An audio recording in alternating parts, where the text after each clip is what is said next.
On the fifth section of Liber Primus, being the first volume in the Red Book, entitled The Desert.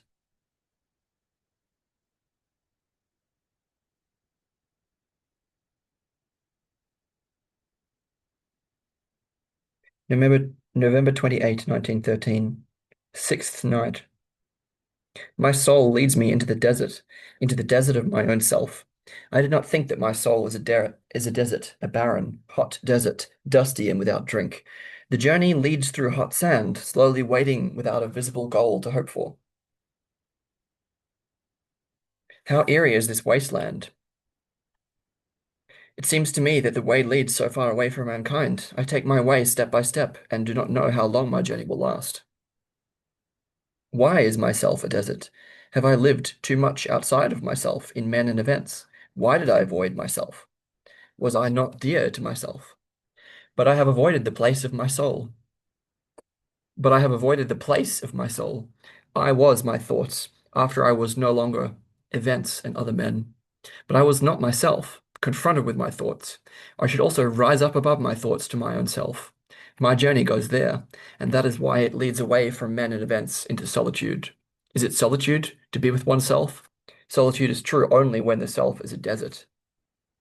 Solitude is true only when the self is a desert. I hear the words, an anchorite in his own desert. The monks in the Syrian desert occur to me.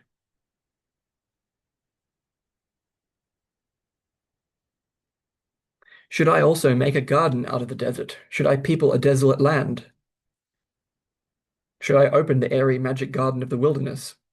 What leads me into the desert, and what am I to do there? Is it a deception that I can no longer trust my thoughts? Only life is true, and only life leads me into the desert, truly not my thinking, that would like to return to thoughts, to men and events, since it feels uncanny in the desert.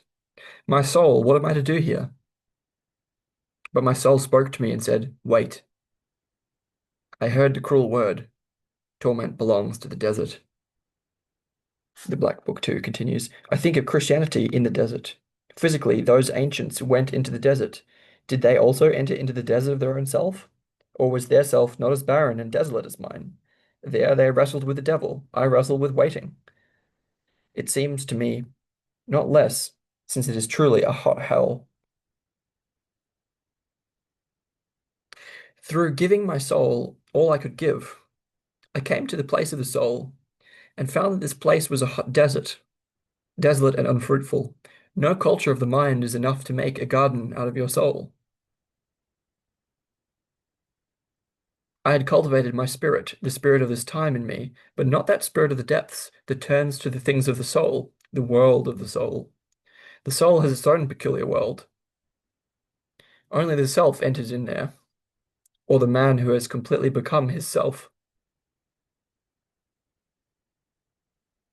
He who is neither in events, nor in men, nor in his thoughts. He who is neither in events, nor in men, nor in his thoughts. Through the turning of my desire from things and men, I turned myself away from things and men.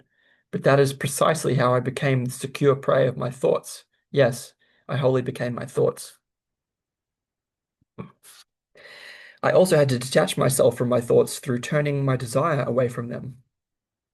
And at once I noticed that myself became a desert, where only the sun of unquiet desire burned. I was overwhelmed by the endless infertility of this desert. Even if something could have thrived there, the creative power of desire was still absent. Wherever the creative power of desire is, there springs the soil's own seed. But do not forget to wait. Did you not see that when your creative force turned to the world, how the dead things moved under it and through it, how they grew and prospered, and how your thoughts flowed in rich rivers?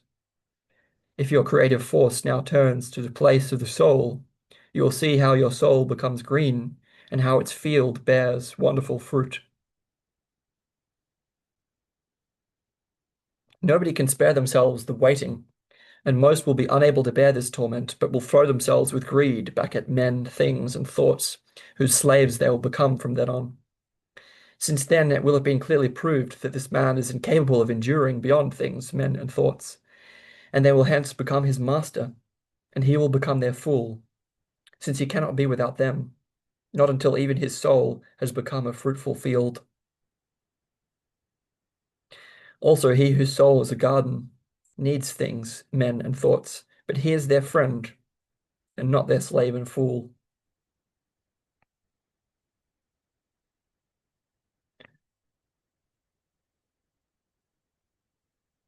Everything to come was already in images. To find their soul, the ancients went into the desert.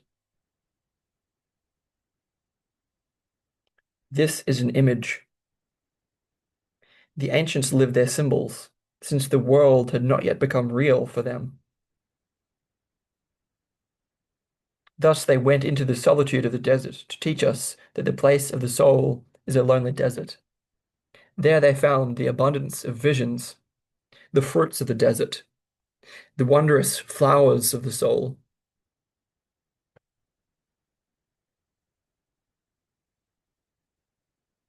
Think diligently about the images that the ancients have left behind.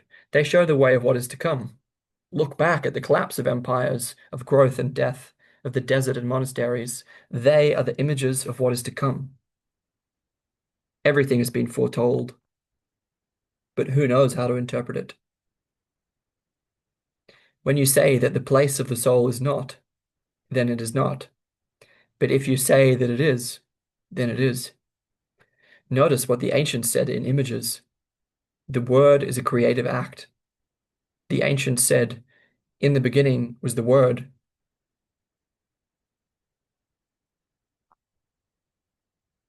Consider this and think upon it.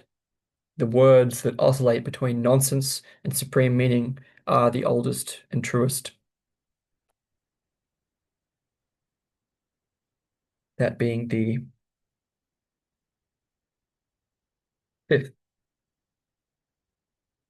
section of Liber Primus, the first volume of the Red Book, entitled The Desert.